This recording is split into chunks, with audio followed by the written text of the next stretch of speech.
Welcome to Own Your Zone podcast, where we feature venture capitalists, innovators, angels, and other investors who create positive impact globally.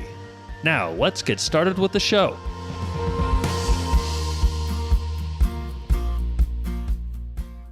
Hi, I'm JiNan Glasgow George. I'm the patent attorney and founder of Neo IP. We are a law firm helping clients maximize their return on investment for patent assets.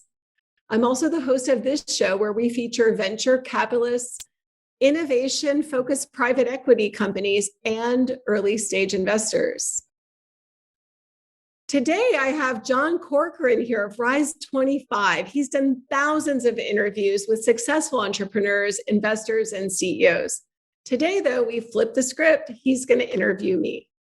All right, JiNan, thanks for having me. And in this episode, we're going to be talking about what is my patent worth? It's a common question that you get. How do you evaluate it? How do you advise someone on that? So we're going to go dive deep into that topic.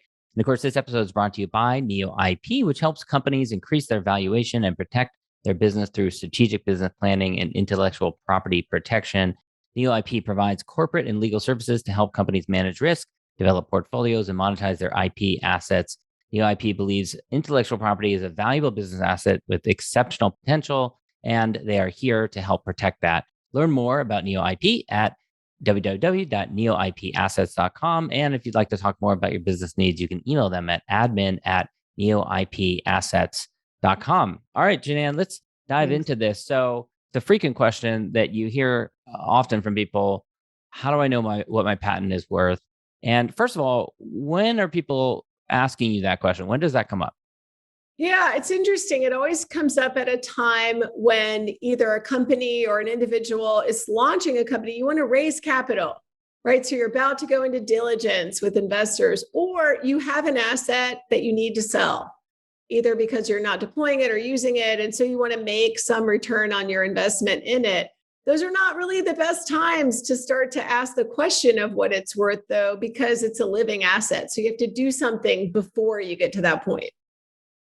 Yeah, so that it comes up then, and then people are sometimes kind of thinking like this is something like a Rembrandt in an attic, like I have money in the bank here, and unfortunately, it often is the case that it's something that they haven't maintained or it needs some repairing, much like any other asset out there. So talk a little bit about that. Yeah, absolutely. Yeah, it's not like something you can just dig out of the attic or the basement, dust it off, and people want it, or it's really worth a lot. That's very rarely the case. These patents are living assets, or in another way, you could think of them as dying assets because patents only last for 20 years from the date that you file. So if you're not maintaining them properly, or they're not really valuable, you aren't able to guess that on your own. Like, how do you determine the value of something that is a unique asset? Well, let's look at real estate, right? Because houses, property, real property, it's each one a unique asset with a unique location. So to judge the value of patents, you actually have to look at data, giving context, kind of the comps, like you would with your house. See who else owns property in your neighborhood around you. What other assets have been developed around you, right? If you've got an undeveloped asset, this like little orphan patent that you found in your attic or your basement, you've got to put context around it to ensure that it's valuable. So the patent data, like we use from Patent Forecast software, which is patentforecast.com, you can actually see the comps. You can see over time who's built up around you. And that determines value. A lot of times, if there are large companies who have invested in IP, that's like investing in the R&D near you, and they're deploying it, actually getting value out of those assets in the market, it's more likely your asset's worth something to them or to their competitors. So that context data, those comps, are really helpful in determining the value of the patent. Would it be helpful if I kind of went through a little bit of a checklist of things that come up in diligence? Yeah, that'd be great as well. And I wanted to explore also this idea of correcting things that you haven't done to maintain that patent as well. Yeah, absolutely. So I'll cover a few checklist things, but also to mention that a lot of times our firm, NeoIP, gets asked in to do this sort of review, this SWOT analysis on assets, whether it's a portfolio or kind of an orphan patent, if you will. And most of the time they have been ignored, right? So there's some bad news. It's kind of like, this is not really in shape for anyone else to value it. The good news is most of the time you can do something about that, but not always. So we do very often have to deliver some bad news. Let's start with the checklist then. So the first thing is, do you actually own it? Like there's a title process, there's a recording of who owns it, who has owned it, and is the chain of title correct? And a lot of times that's just documentation that's not been recorded, but it exists. The thing is, to the world, the way that you confirm that you own it is by recording it at the US Patent and Trademark Office. So that people can check that on their own at USPTO.gov. So number one thing is, do you own it? The number two thing is, it's still alive. Is the portfolio alive? Have you maintained a continuation strategy?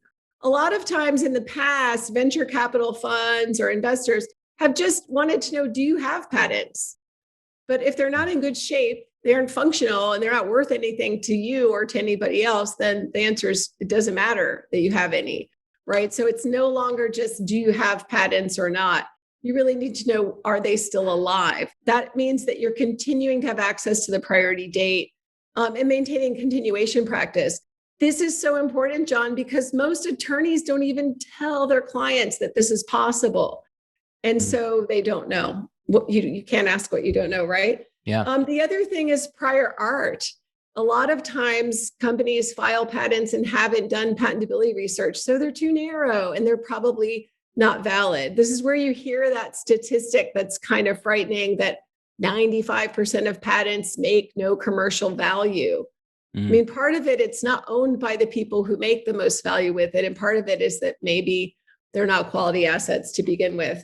And then this value question that we're talking about, what's the impacted revenue? Is your company using it or not? If the answer is no, or it's just an orphan patent, then we have to see, is anyone else actually acting in the space where the patent covers? Remember that patents give you the right to keep others out, to exclude them from your space. So you want to know who cares about your space. If you think about metaverse, or if you've ever been in the virtual reality, you draw your border, right? You make your geofence. So who cares about your space? Who's in that geofence? You want to know if anyone's active in there, what's the impact? I'll give you an example of how a lot of companies fail to even think about this. We've talked about patents, but I'll talk about trademark and trade secret in a second.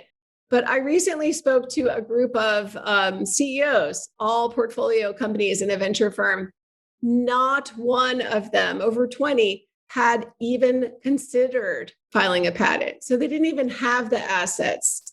So what's the missing value of not filing? I mean, that's another side of the same coin. Then the next thing is, what do you do about that? Have you waited too long? The assets not being in good shape is really a question of, have you paid the maintenance fees? Have you really secured claims that are valuable to anyone else? And then, do you own it? So normally we can fix most of those issues. Even that prior art issue I mentioned, it can be fixed as long as it's still alive. So you identified a lot of different issues that could come up with the patents. Which of these are most common? What do you see the most often out of all of those being the biggest issue? Yeah, actually, not filing continuations is surprisingly common. And so that means they're kind of dead and dying. Yeah. Not maintained in terms of having access to that priority date and making sure they're valuable in the first place to someone else. Yeah. So filing a patent on something that doesn't have value to someone else, and then maybe the company has been around for a while, they filed it 30 years ago and then they forgot about it. And they rediscovered it, and they never maintained it. Yeah, so it's only 20 years, first of all, but maybe 5 or 10 years. They filed it, and they think it covers something it doesn't. Right in their minds, they have an idea of like, oh, our patent covers this territory of geofencing for metaverse, right? And yet it doesn't. That may have been part of what they thought they were filing, but it's the claims that are the business and legal value. So you want to keep access to that date and keep those claims alive through a continuation practice. That's like the number one thing that doesn't happen. And it surprises me. It's not expensive, but really important. Okay, so we've looked at the downside. There's got to be some happy stories. There's got to be some stories of a patent that ended up being worth a lot more than they expected. Give me one of those that we can. I'll just give you one story that's commonly known that's public, right? I mean, this happens a lot where the companies they're going bankrupt or they need to sell their assets. There's the Motorola. Remember Motorola used to make mobile phones? Yeah. They had a whole patent portfolio around their mobility technologies, and that was acquired by Google for billions of dollars. And then they sold off the operating company because they didn't need it, but they needed the IP, right? And so if we think about, here's another case, Nortel Networks, huge company, and then going bankrupt, and that portfolio is sold off for billions of dollars again, right? Because the company's execution didn't work, but the patent portfolios have a lot of value. And this is why venture capitalists and investors need to pay closer attention to the value of the patent portfolio because it de-risks their investment. Like at the end of the day, if the company doesn't execute properly, at least you have the patent assets as a fallback, as a way to get return on your investment as the main investors. So those are a few super happy endings. Another case that's very widely known, that NTP, which is a company that owned some patents and they sold them. And those ultimately were used to litigate and license through enforcement against RIM, which is the parent company of BlackBerry, right?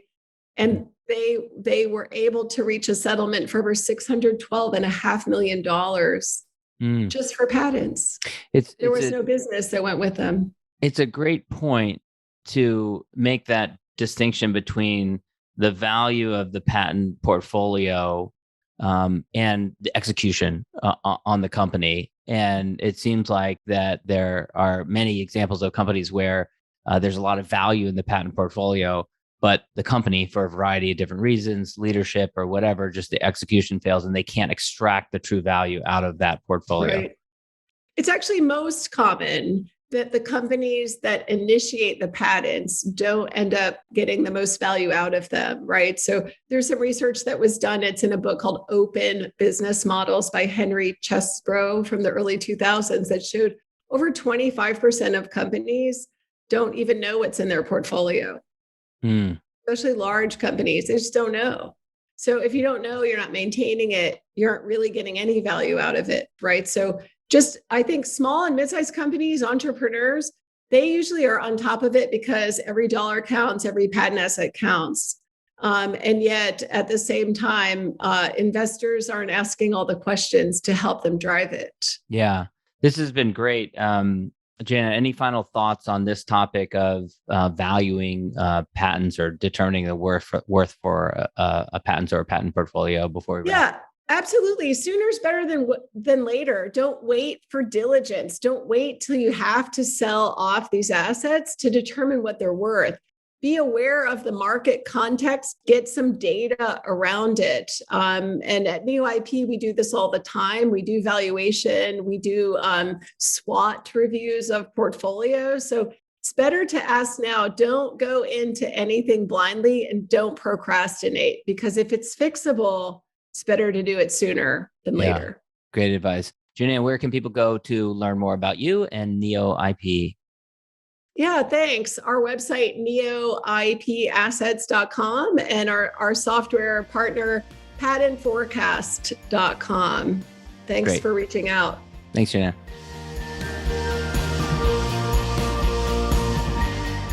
Thank you for listening to the Own Your Zone podcast. We'll see you again next time, and be sure to click subscribe to get future episodes.